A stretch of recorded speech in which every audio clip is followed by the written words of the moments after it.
The following presentation is related to renal obstructions for a group of Concepts 2 students for the elimination GU exemplar. So renal obstructions, what we're going to focus on with this unit of study is the concept of stones. So urethral-lithiasis and nephrolithiasis. Nephro means actually in the kidney, urethra means any place but the kidney, so the ureters, the bladder, the urethra, etc. Lithiasis means calculi or stones.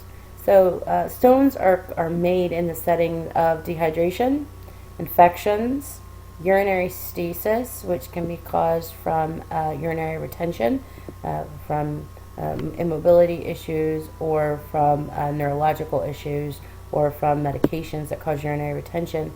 Hypercalcemia means I have additional blood calcium in my blood, and calcium is one of the number one elements that stones are made from. And then hypercalciuria, which means I have additional calcium in my urine, which shows me that my body's trying to get rid of all this extra calcium. So in both of those settings, patients are at risk for developing a stone. So flank pain, or CVA pain, we call it costabral vertebral angle pain. So it's pain in their back. Nausea. Why are they nauseous here? And it has nothing to do with your gut. It's pain. So it's excruciating amounts of pain. Remember when we talked about the gallbladder? We talked about colic, the idea of biliary colic.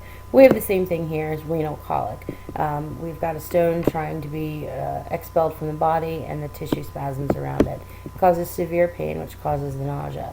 So these patients look an awful lot like the gallbladder patients or the gallstone patients. Dysuria, or painful urination. They'll have blood in urine, and the reason they have blood in urine is that stone's trying to come through the urethra and through the ureters, and it's ripped mucous membranes and caused capillary damage. Vital signs, increased or decreased. These patients normally have an increase in their vital signs because they are in extreme pain. And then the renal colic that we talked about. Remember, that pain is sudden onset, comes from a tissue spasm, diaphoresis, nausea, and vomiting.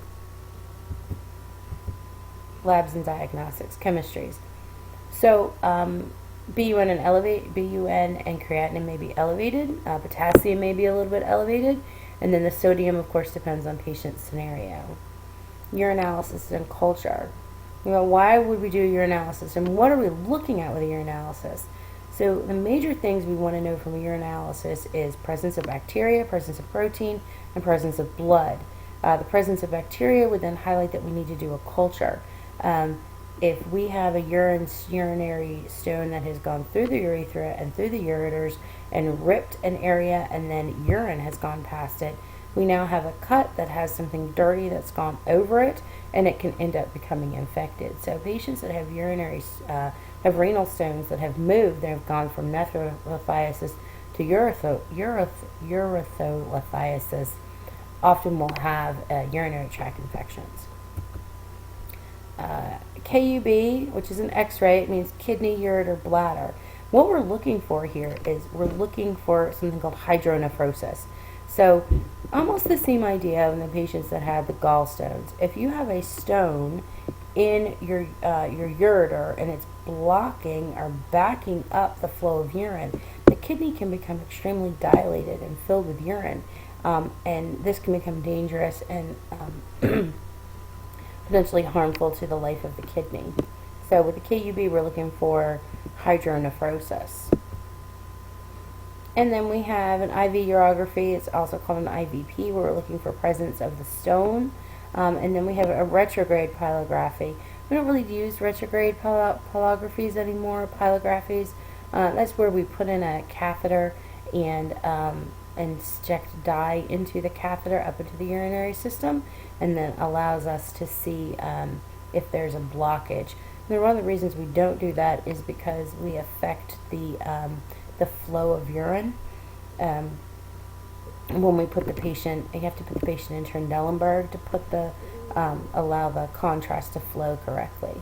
So if you want to compare it to anything, it's kind of like an ERCP, where we put the dye in and then take the picture and see if we can see any blockage. It's the same idea, but because we're altering the flow of the urine, we don't do that very often anymore.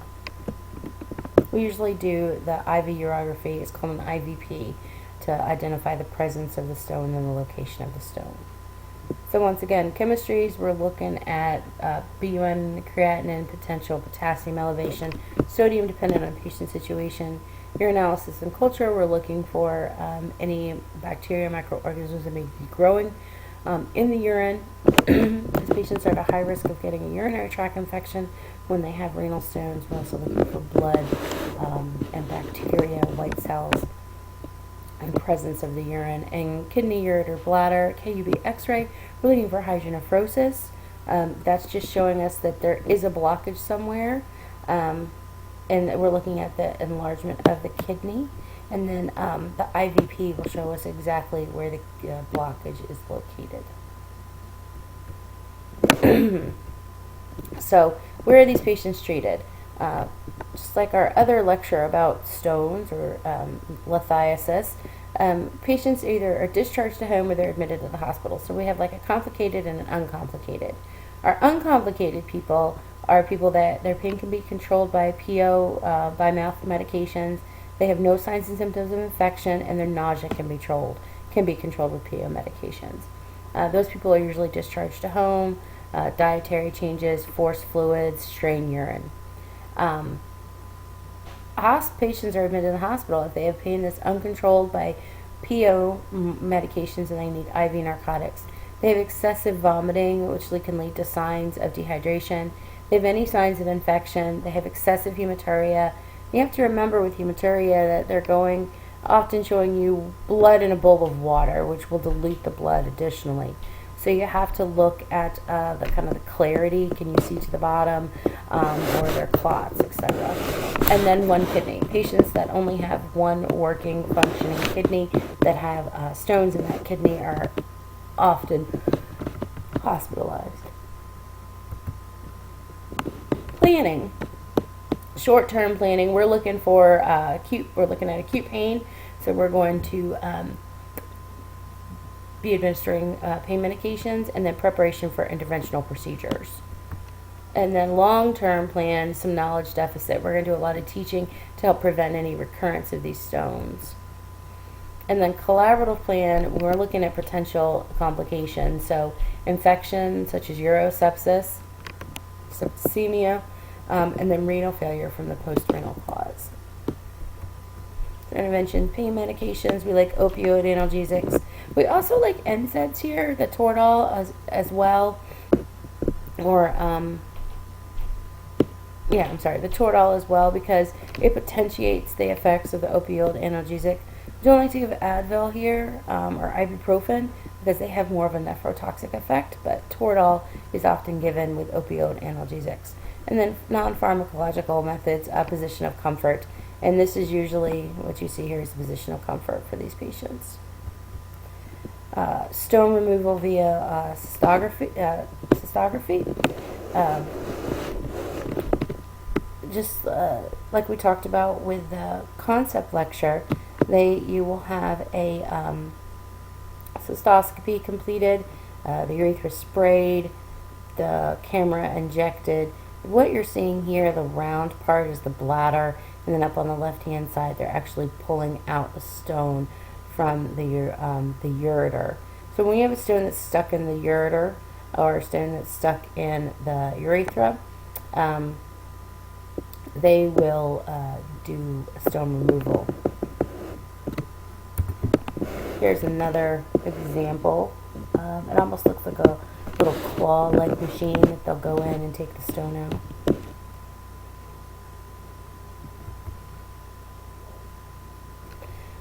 We can do the shockwave lithotripsy for renal stones as well. These patients will feel the bruising in that area.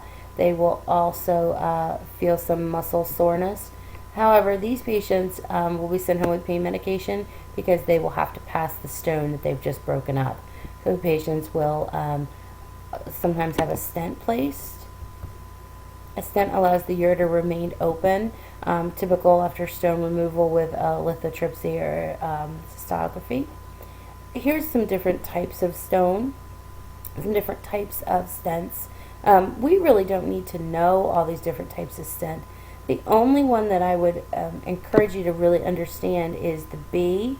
That's called a double J-loop stent.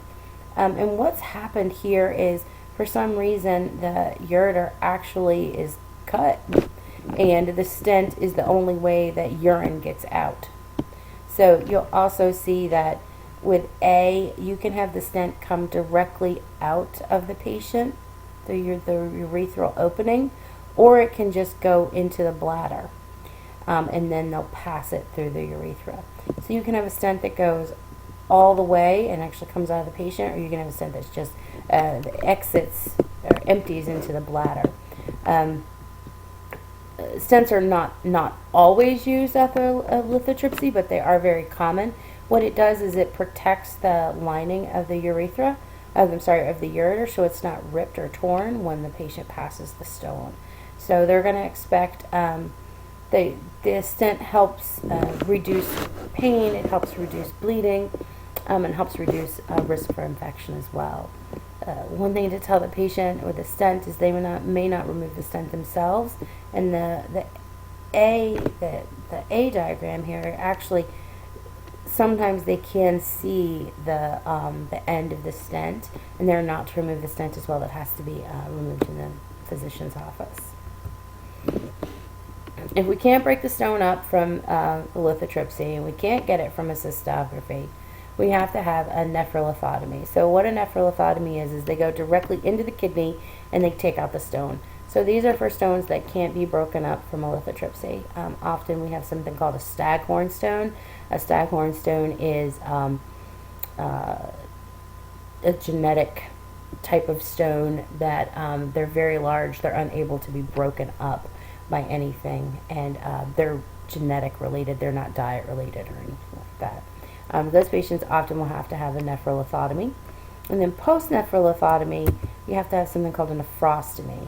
So a nephrostomy tube goes directly into the kidney, comes out through the patient's body. So anytime we have something in or out of a patient's body, we have to think about skin, we have to think about infection.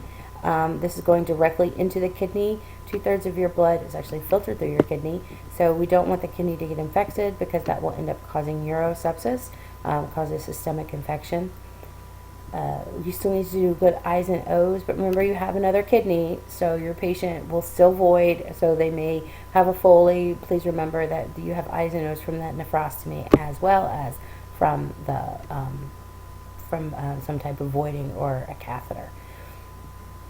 Care of the nephrostomy, you all see the 10 cc syringe, and there's a stopcock there. We often flush it to make sure that it's still functional and that urine can still be drained from the kidney.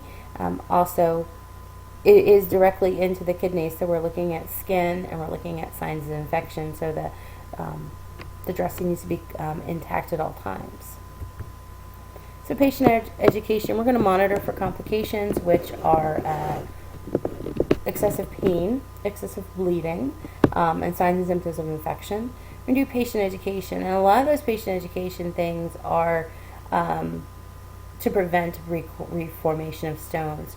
The number one thing that we tell patients is to increase their fluid intake. That is because we want to flush their kidneys as much as possible so that nothing sits, because remember, urinary stasis is a primary cause for kidney stones. Also staying hydrated so that they have enough fluid to void and flush through their kidneys. So different types of stones do require different types of diets. I will say that we don't analyze every stone. We usually don't analyze stones until 2 or 3 stones have recurred, and then they'll analyze what they are. So they'll have to strain their urine and then save the stone. Calcium stones, just to increase fluid intake. We don't want to tell people to decrease calcium. Normal calcium levels so that they have normal bone growth is important. So we don't tell them patients to decrease the calcium, but they need to have the recommended daily allowance of calcium. Uric acid, decrease purine intake. Purine comes from fowl or game meats, red wine, shellfish, chocolate. They need to take their alpurinol. Alpurinol helps decrease the formation of uric acid and increase their fluids. Cysteine stones, they need to follow a low protein diet and increase fluids. And oxalate stones, they need to decrease foods high in oxalate, which are teas, strawberries, rhubarbs, chocolate, red wine, and increase fluids. Notice the thing that they all have in common is increase in fluids. So they do need to increase fluids, void regularly, and prevent urinary stasis. Thank you.